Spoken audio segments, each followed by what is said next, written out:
শুরুতেই আজকে আমরা নজর রাখবো যে জয়ের পর আজ কোচবিহারে মমতা বন্দ্যোপাধ্যায় লোকসভা ভোটে কোচবিহার দখল তৃণমূলের এবং তারপর আজ মদন মোহন মন্দিরে পুজো দেবেন মমতা বন্দ্যোপাধ্যায়।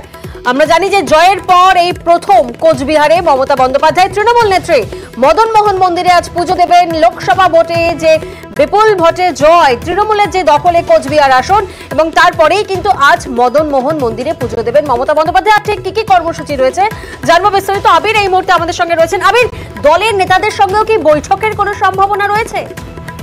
দেখো, দলীয় নেতৃত্বের সঙ্গে তিনি আজকে বৈঠক করবেন বলে জানতে পারা যাচ্ছে এবং ইতিমধ্যেই কোচবিহারের জেলা সভাপতি, জেলা চেয়ারম্যান, অন্যদিকে হচ্ছে উদয়ন গুহ, রবীন্দ্রনাথ ঘোষ, পার্থপ্রতিম রায় এবং নবনির্বাচিত সাংসদ জগদীশ বাসুনিয়া তারা প্রত্যেকে এই মুহূর্তে হাজির হয়ে গিয়েছেন। মমতা বন্দ্যোপাধ্যায় কিছুক্ষণের মধ্যে তিনি পৌঁছবেন হচ্ছে মদন মোহন মন্দিরে। মদন মোহন মন্দিরে তার পুজো দেওয়ার কথা রয়েছে এবং সেখানেই যারা দলীয় নেতৃত্ব রয়েছেন তাদের প্রত্যেককে সঙ্গে নিয়ে তিনি বৈঠক করবেন।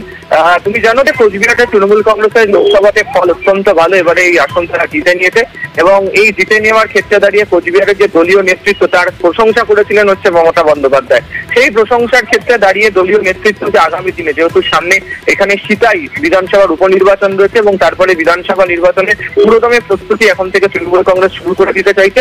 সেই দিক থেকে দেখতে গেলে দলের সাংগঠনিক দিক থেকে কি কি ব্যবস্থা গ্রহণ করা দরকার। এছাড়া যেটা ভীষণ রকম ভাবে লক্ষণীয় সেটা হচ্ছে যে একাধিক পঞ্চায়েত, সেই পঞ্চায়েত লক্ষ্য করতে পারা যাচ্ছে যে যারা বিজেপিতে ছিলেন তারা তৃণমূল কংগ্রেসে যোগদান করছেন।